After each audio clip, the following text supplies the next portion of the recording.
सबसे पहले मैं आप सभी सोशल मीडिया, प्रिंट मीडिया और विजुअल मीडिया के जितने साथी मेरे अल्प सूचना पर उपस्थित हुए, मेरे आग्रह पर आप सभी लोगों के प्रति मैं पहले आभार प्रकट करता हूं। और आप लोगों को बुलाने का मेरा मेन जो मकसद ये है कि अभी लोकतंत्र का महापर्व चल रहा है और सभी कैंडिडेट अपने अपने ढंग से अपने किए हुए कार्यों का बखान करते हैं और आगे क्या करेंगे उनकी भी चर्चा करते हैं। अभी हम लोगों ने लगातार भाजपा से यहाँ के प्रत्याशी निवर्तमान सांसद डॉक्टर निशिकांत दुबे जी को लगातार सुनते रहते हैं हम लोग कि हमने यहाँ अडानी लाया, हमने यहाँ एम्स लाया, हमने यहाँ एयरपोर्ट लाया, विकास की गंगा बहा दिए, यहाँ के लोगों को रोज़गार दे दिए, नौकरियों का अंबार लगा दिए। मैं केवल और केवल आज आप लोगों को यह बताने के लिए बुलाया हूँ कि अडानी पावर प्लांट यहाँ लगा है, जिसमें मैं समझता हूँ कि अडानी पावर प्लांट लगाने में सांसद जी की कोई भूमिका नहीं है, उनकी भूमिका नगण्य है। मैं थोड़ा विस्तार से आपको बताना चाहूँगा कि 2013 में जब यूपीए 2 की सरकार थी और डॉक्टर मनमोहन सिंह प्रधानमंत्री हुआ करते थे, तो उन्होंने ही बांग्लादेश के साथ समझौता किया था कि भारत से मैं पावर दूंगा, और उन्होंने एनटीपीसी कहलगांव को ये दिया था कि आप पावर प्लांट और लगा करके यूनिट बढ़ा करके बांग्लादेश को बिजली दो। लेकिन उस समय 14 में सरकार इनकी बन गई, 1 साल में नहीं हो पाया, और फिर प्रधानमंत्री जाते हैं बांग्लादेश, फिर शेख हसीना से समझौता होता है और उन्होंने कहा कि ठीक है भारत पावर देगा। और उसी क्रम में उन्होंने अपने मित्र, जिनको कहा जाता है, कैसी मित्रता है आप लोग जानते हैं, अडानी को कहा कि आप पावर प्रोडक्ट लगाओ और वहाँ बिजली देने का काम करो।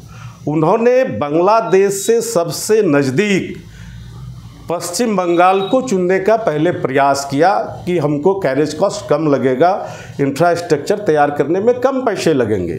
लेकिन वहाँ ममता दीदी की सरकार थी, भूमि अधिग्रहण कर नहीं पाते, वहाँ तो नैनो जैसा प्रोडक्ट भगा दिया गया था। उसको बात जहन में रखते हुए वो झारखंड की सीमा को चुनने का उन्होंने काम किया, और जब झारखंड की सीमा में प्रवेश किए तो वो पाकुड़ का इलाका था, राजमहल लोकसभा क्षेत्र था, वहाँ झारखंड मुक्ति मोर्चा के सांसद विजय हासदा जी थे, और उस इलाके में जान देंगे ज़मीन नहीं देंगे इसका आंदोलन ज़्यादा चलता है, इसलिए उन्होंने उस जगह को भी नहीं चुना। उससे ठीक नज़दीक खोजते थे अडानी, जहाँ से बिजली हमको ले जाने में कम पैसे खर्च करने पड़ेंगे। उन्होंने गोड्डा ज़िला को चुनने का काम किया। सांसद जी के कहने पर गोड्डा ज़िला नहीं चुना था, क्योंकि मैं बहुत अंदर की बात जानता हूँ, और उन्होंने और नज़दीक चुनते हुए परसपानी की जगह को चुनने का काम किया। सबसे ज़्यादा नज़दीक उधर से परसपानी था। लगभग 1.5 वर्षों तक परसपानी में ज़मीन लेने के लिए अडानी कंपनी के जितने अधिकारी थे, हमारे आदरणीय माननीय सांसद तत्कालीन, अब तो तत्कालीन बोलेंगे, निशिकांत दुबे जी, वो लगे हुए थे, और रघुवर दास जी भी गोड्डा आए थे। आप लोगों ने गांधी मैदान में उनकी सभा को सुना होगा। वो यहाँ के लोगों को सभा के माध्यम से समझाने का काम कर रहे थे कि आप ज़मीन दे दो, कंपनी लगेगी, विकास के काम होंगे, इस क्षेत्र में रोज़गार का अवसर बढ़ेगा। लेकिन वहाँ भी ज़मीन लेने में सफल अडानी नहीं हो पाया, और हमारे सांसद जी ज़मीन दिलवाने में सफल नहीं हो पाए। तब अडानी के लोग मोतिया के इलाके में, मोतिया, सोंढिया, बक्सरा, बसंतपुर, गंगटा, नयाबाद, इन इलाके में लोग आए, और वहाँ चूँकि संभ्रांत लोग हैं, पढ़े लिखे लोग हैं, उन्होंने विकास को समझने का प्रयास किया, और वहाँ के ज़मीनदाताओं ने, लैंडलॉर्ड ने ये संकल्प लिया कि निश्चित तौर पर इस एरिया का अगर विकास कराना है हम लोगों को, तो ज़मीन देना चाहिए और अडानी जैसी कंपनी को बसाना चाहिए, पावर प्लांट लगवाना चाहिए। और वहाँ के रैयतों ने कुछ विरोध के बावजूद भी ज़मीन स्वहर्ष देने का काम किया, और उसमें छलावा कहाँ हुआ, सांसद जी का तो कोई उसमें रोल नहीं था, कोई भूमिका उसमें नहीं थी। सांसद जी केवल कॉरपोरेट के साथ थे और ये सभी जगह लोग बोलते हैं और उसको मैं प्रमाणित कर देना चाहता हूँ कि यहाँ जो ज़मीन अधिग्रहण हुआ अडानी के लिए, वो ज़मीन भूमि अधिग्रहण अधिनियम 2013 लैंड एजुकेशन एक्ट जो है 13 के तहत हुआ। भूमि अधिग्रहण अधिनियम 13 यह कहता है कि जिस इलाके में कंपनी बैठेगा CSR का काम जो है उसी इलाके में होगा। ज़मीनदाताओं की शिक्षा की व्यवस्था, ज़मीनदाताओं के जो 18 वर्ष के उम्र के जो उनके पाल्य हैं उनके रोज़गार की व्यवस्था, उसके नौकरी की व्यवस्था, वो तमाम कंपनियों को ही करना है। और कंपनी के लोगों ने उससे भी नियम से भी थोड़ा सा और बढ़ चढ़ करके, चूँकि ज़मीन लेना था इस इलाके में, उनको प्रोजेक्ट लगाना था, कंपनी के लोगों ने रैयतों के साथ, आप सैकड़ों रैयतों से उस इलाके में जाके पूछ सकते हैं, उनको जा कर के कहा कि भूमि के बदले मुआवजा भी मिलेगा और नौकरी भी आपके बच्चों को मिलेगी कंपनी के अंदर में और रोज़गार के अवसर भी आपको दिए जाएंगे। लेकिन इसके लिए एक सरकारी प्रावधान भी है। उस प्रावधान के तहत R&R पॉलिसी के लिए जिला स्तरीय एक कमेटी होती है। मैं जानकारी आप लोगों को देना चाहता हूँ। उसके अध्यक्ष या जिले के उपायुक्त होते हैं और उपायुक्त की अध्यक्षता में उसी क्रम में बीच में एक बैठक होती है कि पुनर्वासन व्यवस्था के तहत क्या क्या उस इलाके के लोगों को फैसिलिटीज़ देना है। उस समय हमारे उसके मेंबर होते हैं जो स्थानीय सांसद होते हैं। जिस क्षेत्र के अंदर में वो प्रोजेक्ट आता है उस क्षेत्र के सम्मानित विधायक होते हैं, उस क्षेत्र के मुखिया होते हैं और 3 मेंबर उसमें नॉमिनेट किया जाता है, एक ST से, एक SC से और एक महिला से। इन लोगों ने मिल करके, और मैं सांसद जी को दोष दे सकता हूँ वहाँ, उनके इशारे पर जिनको लैंड एक्विजिशन एक्ट क्या है, जिनको भूमि अधिग्रहण अधिनियम कैसे होता है, R&R पॉलिसी क्या है, जिनको किसी तरह की जानकारी नहीं थी, वैसे 3 लोगों को नॉमिनेट करने का काम किया और एक कमेटी बनाई गई। और ये तारीख उस दिन का था 8/5/2017 को समाहरणालय में बैठक होती है। अध्यक्ष कौन कौन थे वो 3 लोग? वो 3 लोगों का नाम इसमें है, मैं बताना चाहता हूँ। वो नाम है, एक सुभाष दास, गणेश दास उनके पिताजी का नाम है जिनका घर सोंढिया है, और एक है शिवलाल मुर्मू, पिता है स्वर्गीय बेटका मुर्मू, ग्राम गंगटा गोड्डा से है, और एक है मैं नाम भूल रहा हूँ, एक महिला है उसमें, वो महिला भी मोतिया से ही है। तो इस तरह से, और जो चुने हुए प्रतिनिधि थे उन लोगों के साथ एक बैठक होती है। और उस बैठक में कहानी थोड़ी लंबी हो जाएगी। उस बैठक में उपायुक्त महोदय को अध्यक्षता करना है, लेकिन दबदबा इतना था सांसद जी का कि मौखिक तौर पर सांसद जी उसकी अध्यक्षता कर रहे थे। और उसमें एक मेंबर होते थे यहाँ के प्रभारी मंत्री जो थे, तो उस समय CP सिंह साहब थे प्रभारी मंत्री।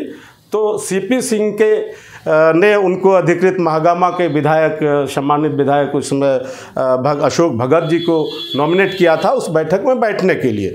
तो वो भी उस बैठक में बैठे थे। मुखिया जी हैं बक्सरा के, अभी मुखिया नहीं है, उस समय तत्कालीन मुखिया हेमंत जी थे, मुखिया जी भी उस बैठक में बैठे थे। मैं दिखाना चाहता हूँ ये, और ये पेपर का कटिंग भी आपको दिखाना चाहता हूँ। बड़ी अच्छे ढंग से प्रभात खबर ने उस समय छापने का काम किया था। आप इसको जब पढ़ेंगे तो हैरत होंगे। और जो इतना दम भरते हैं कि अडानी को मैंने लगवाया है, इन्होंने उस बैठक में बैठ करके उस इलाके के लोगों के अधिकार का हनन करने का काम किया है, वहाँ के लोगों को रोजगार से हटाने का काम किया है। और इन्होंने भूमि अधिग्रहण अधिनियम को ताक पर रखवाने का काम किया। और अपने दबदबा के चलते वो बोलते हैं कि यहाँ भूमि अधिग्रहण अधिनियम 2013 के तर्ज पर फैसिलिटीज़ और नौकरी इस इलाके के लोगों को नहीं मिलेगा। यहाँ एक ही ज़िला में 2 तरह का कानून नहीं चलेगा। यहाँ ईसीएल है, कोल बियरिंग एक्ट पहले से ईसीएल के अंदर में चालू है। इस प्रोजेक्ट में भी कोल बियरिंग एक्ट के तहत जिनकी ज़मीन 2 एकड़ या 2 एकड़ से अधिक जाएगी उसी को नौकरी मिलेगा, और उससे कम ज़मीन वाले को नौकरी कंपनी की इच्छा के अनुरूप मिलेगा। कंपनी चाहेगी तो देगी, कंपनी चाहेगी तो नहीं देगी। ये मैं लिखित प्रमाण उस दिन के मीटिंग का प्रोसीडिंग आप लोगों के हाथों में देना चाहता हूँ। ये सांसद जी ने उस इलाके के लोगों के साथ क्रूर मजाक करने का काम किया है, हम लोगों के अधिकार को छीनने का काम किया है, और उसका परिणाम क्या होता है मैं बताता हूँ। बसंतपुर आप जाएंगे, वो लड़का राहुल गांधी से भी मिला था। ये अंगद मांझी नाम करके है, उनके पिताजी का नाम शायद प्रमोद मांझी है। 3 एकड़ ज़मीन गई है उसकी, और कई एक लोग बसंतपुर में है जिसका पहले तो 2 एकड़ वाले मिलते नहीं भैया, कितने लोगों को ज़मीन है 2 एकड़? अभी 2, 3, 4 लोग हैं भी, तो उसको कंपनी के अंदर में आज भी नौकरी नहीं मिल रहा है। कंपनी के सहयोगी कंपनी जो है इनोव और कई कंपनियां, छोटी छोटी कंपनियां आई हैं जो उनका ठेका उका पर काम अडानी का करता है, उसमें नौकरी देता है। ये अन्याय है। आज उस इलाके में CSR का काम बंद है। आज उस इलाके में ये सब कारनामा कहीं है तो मैं पूरा दोष देना चाहूँगा, ये आदरणीय सांसद जी का ही कमाल है। उस इलाके में आपको मैं बताऊं कि पॉल्यूशन डिपार्टमेंट से पॉल्यूशन क्लियरेंस के लिए एक बैठक हुई थी, और सभा हुई थी मोतिया के अंदर में, जिसमें झंझट वगैरह हुआ था, आप लोगों को याद होगा। मैं याद कराना चाहता हूँ, उस समय जो वादा उस इलाके के लोगों से किया गया था, उस पॉल्यूशन क्लियरेंस जिस आधार पर मिला, आज बैठे बैठे भारत सरकार ने उस क्लियरेंस के वादों को छोड़ करके उन्होंने कहा था कि ऑस्ट्रेलिया से कोई लाएगा। ये प्लांट में ऐसे ऐसे unique machine, highly technique machine लगे हुए हैं, वो उस कोयले से, इंपोर्टेड कोल से लगेगा, और आज लोकल कोल लाया जाता है। जब हम लोगों ने पिछले उपायुक्त से मैंने जब बात किया तो तब तक में एक भारत सरकार की चिट्ठी आ गई थी, दिखा दिया कि अब लोकल कोल भी लगाया जा सकता है। मेरा सवाल है यहाँ कि जिस समय आप हमसे पॉल्यूशन क्लियरेंस के लिए जनसुनवाई कर रहे थे, आपने तो ये नहीं कहा था, आपने तो उस आधार पर क्लियरेंस लिया था। जब आपने नियम चेंज किया तो कैसे फिर जनसुनवाई नहीं हुई? आप बैठे बैठे कैसे कर दिए? इस इलाके को आज अभी इस ESZ के तहत, SEZ के तहत, SEZ, ठीक है, उसके तहत इसको लाया गया। उसका क्या है आप पढ़िए गूगल निकाल करके।